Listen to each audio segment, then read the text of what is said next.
In the latest shocking development on the bold and the beautiful, Ridge Forrester finds himself caught in the middle of a devastating situation involving Brooke Logan. As the days go by, Ridge is confronted with an unexpected and heartbreaking turn of events.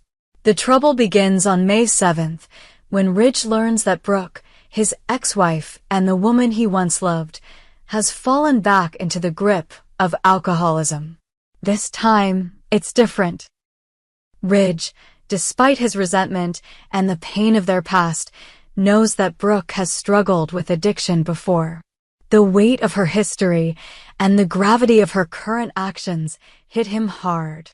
He is unwilling to care, unwilling to intervene, but the truth is that he cannot stand by and watch Brooke spiral out of control, especially knowing how devastating her addiction can be.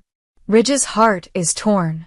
Despite his bitterness toward Brooke, he cannot ignore the fact that she's in trouble. He knows that if Brooke continues down this destructive path, the consequences could be dire. If she continues drinking, she could overdose, and it might very well be the end of her. Ridge is not willing to let that happen.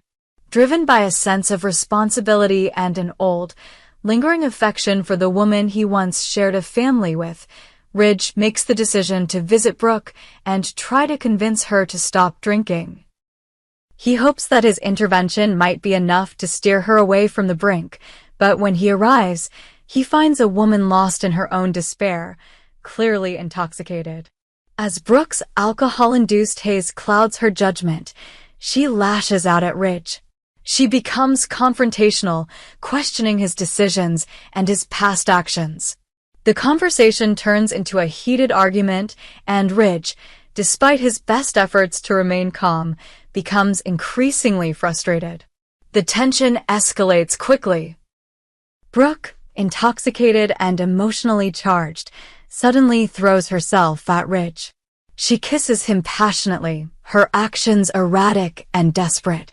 Ridge pulls away, trying to maintain his composure and distance, but Brooke continues to press, unable to understand why he's rejecting her.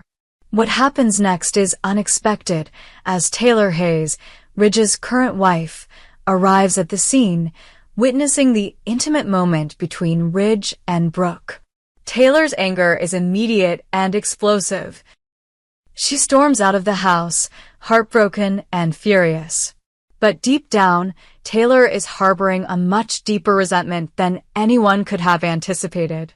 Her mind races, consumed by thoughts of betrayal and jealousy, but it's not just about Ridge's kiss with Brooke. It's about the history of their relationship, the wounds that never fully healed, and the bitterness that has festered over time. Taylor's fury is not just about the kiss she witnessed, it's a culmination of years of hurt, and her mind begins to turn with dangerous thoughts. Back in the house, Ridge, still shaken by what just transpired, knows that he has to act fast to prevent Brooke from spiraling even further. He helps her calm down, and in an effort to make her sleep and sober up, Ridge gives Brooke a sedative. He cleans up the mess she made in her drunken state and stays with her until she falls asleep, hoping that the sedative will allow her to sleep through the worst of the night. Ridge leaves her there, believing that he's done everything he can.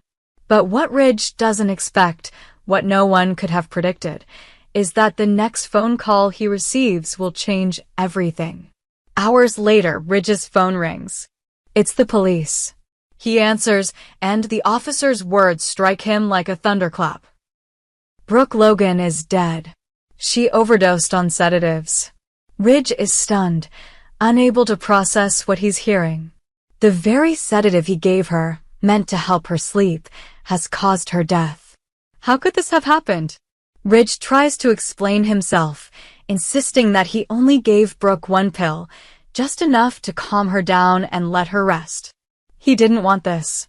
He never could have anticipated that she would die. But the police are insistent, and the evidence is damning. They find a letter in Brooke's drawer, a typed suicide note that seems to indicate that Brooke took her own life. The police immediately jumped to the conclusion that Brooke's death was a suicide and that Ridge had no role in it. However, this conclusion is far from final. Despite the police clearing Ridge of any wrongdoing, the investigation into Brooke's death continues. The circumstances surrounding her death are strange and raise suspicions. The suicide note, while seemingly clear, is odd in that it's typed, not handwritten. This detail leaves a lingering question mark over the case. Who really wrote the note? Could it have been forged? The investigation is ongoing, and Ridge, though cleared of initial suspicion, is still under scrutiny. But as the investigation deepens, Ridge finds himself facing the harsh reality that his life is spiraling out of control. He has lost the woman he once loved, and now his reputation, his family, and his future are all at risk. As Ridge tries to make sense of everything that has happened, his daughter, Hope Logan, becomes more and more convinced that Ridge had something to do with her mother's death. Hope, devastated by the loss of her mother and her growing anger toward Ridge, insists that he is guilty. She believes that Ridge wanted to kill Brooke and that he is responsible for her death. Her conviction becomes a driving force, and Hope pushes for Ridge's arrest, determined to see him pay for what she believes was a calculated act of murder. Ridge is forced to face the devastating accusations from his own daughter. He tries to explain to Hope that he never wanted this to happen, that he would never harm her mother, but Hope's grief and anger cloud her judgment. She sees Ridge's actions as a betrayal, and in her pain, she refuses to believe his version of events. As she digs deeper into the circumstances surrounding Brooke's death, Hope begins to uncover more evidence that could either clear Ridge or implicate him further. But amidst the growing tension, a more sinister possibility begins to emerge. Taylor, who has been quietly dealing with her own emotions over Brooke's death and the turmoil in her marriage, begins to ask questions. She knows that Ridge didn't want this to happen, but her suspicions grow as she pieces together the timeline of events. Taylor, whose jealousy and resentment toward Brooke have always simmered beneath the surface, starts to wonder if the death of Brooke was not an accident at all. Could it be that Taylor herself played a role in Brooke's death, whether intentionally or unintentionally?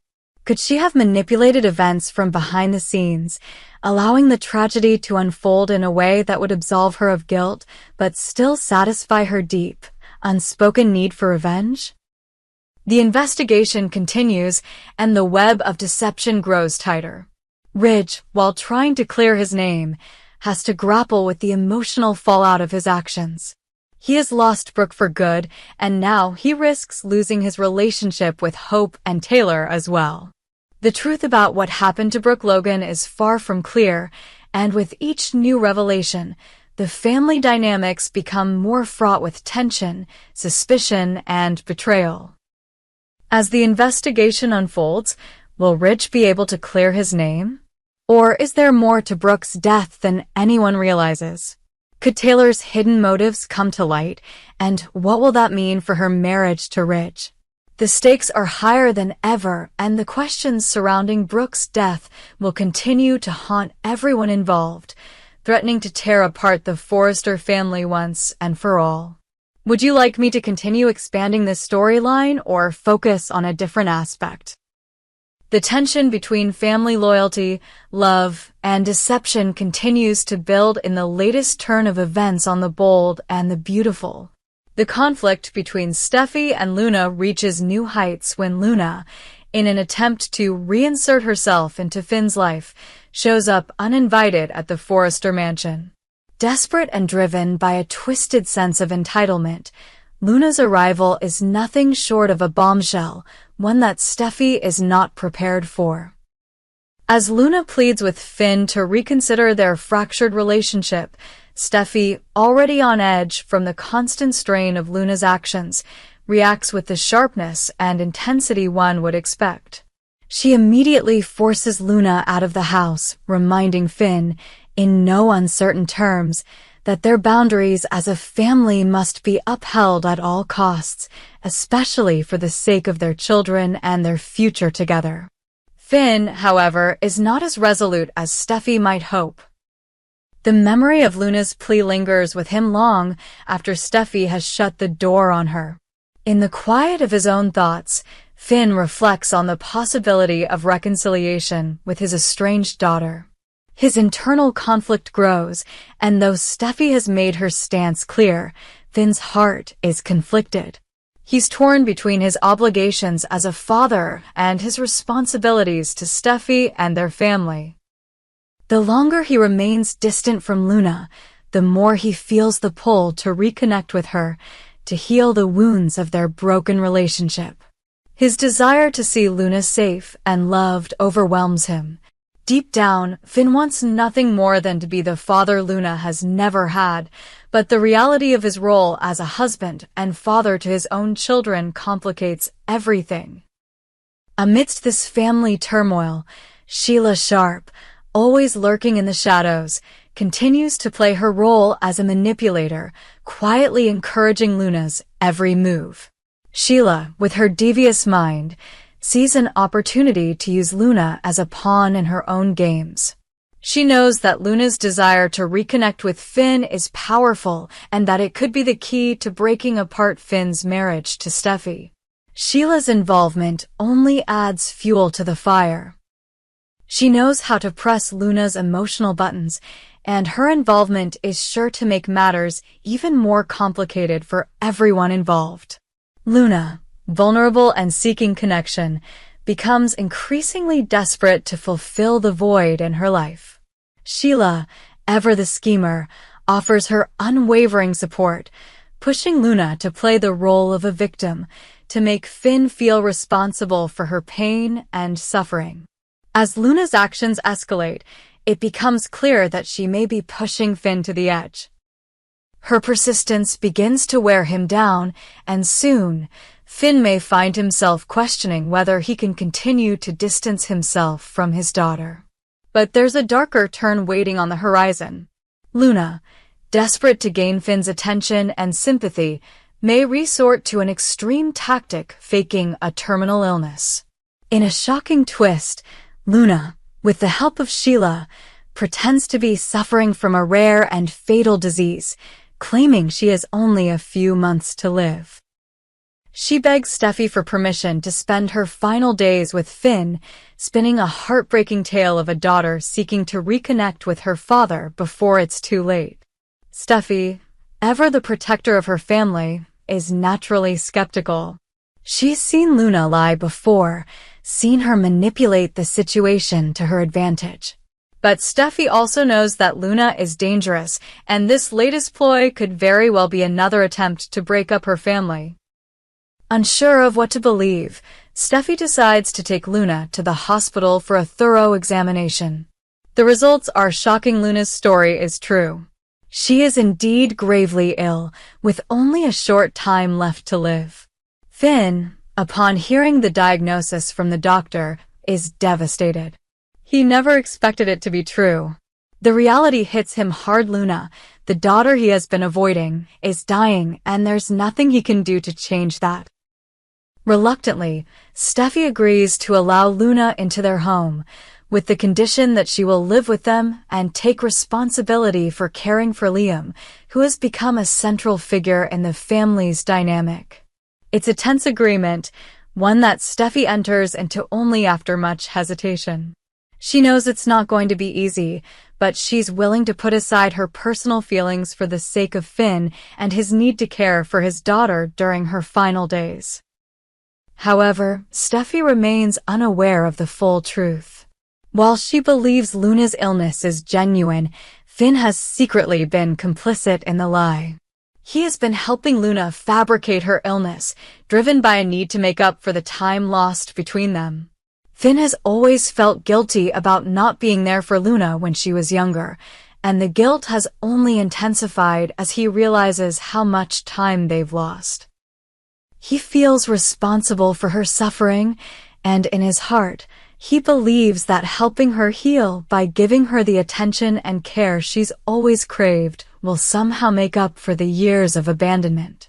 But Steffi's growing concern over Luna's presence in their home may soon lead to her discovering the truth.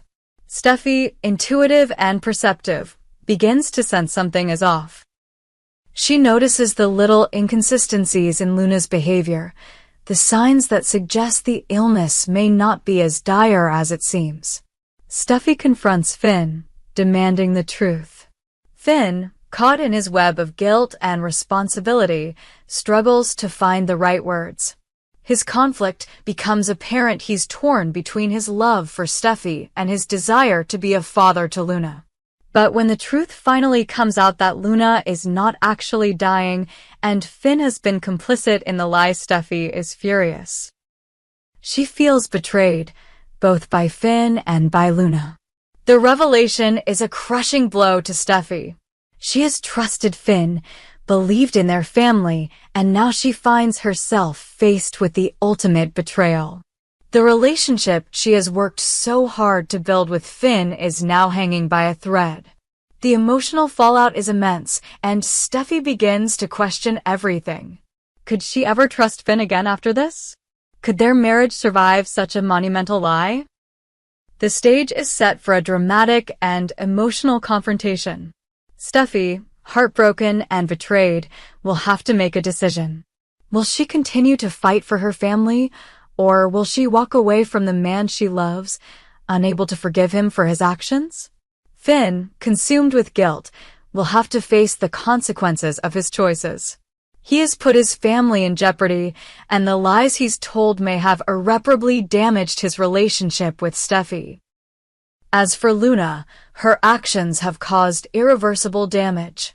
She has played a dangerous game, manipulating both Finn and Steffi, and now the consequences of her deceit are becoming painfully clear. Will she ever find a way to repair her fractured relationship with Finn, or has she burned all bridges with her actions? The emotional stakes have never been higher, and the future of Finn, Steffi, and Luna's complex triangle remains uncertain. In the end, the central question is, can Finn save his marriage, or will Luna's lies and manipulations destroy everything he holds dear? Only time will tell, but one thing is certain: the drama between these three characters is far from over, and the consequences of their actions will continue to unfold in shocking and unexpected ways. Do you want me to continue this storyline or explore more twists and turns?